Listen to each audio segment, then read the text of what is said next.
114 சங்கீதம்.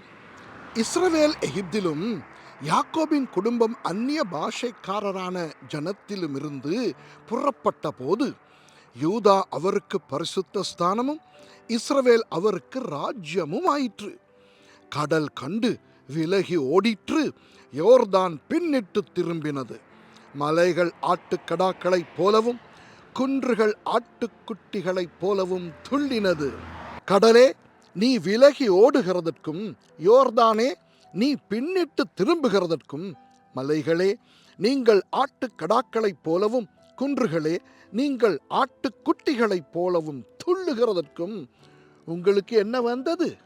பூமியே, நீ ஆண்டவருக்கு முன்பாகவும் யாக்கோபுடைய தேவனுக்கு முன்பாகவும் அதிரு. அவர் கன்மலையை தண்ணீர் தடாகமாகவும் கற்பாறையை நீரூற்றுகளாகவும் மாற்றுகிறார். ஆமென்.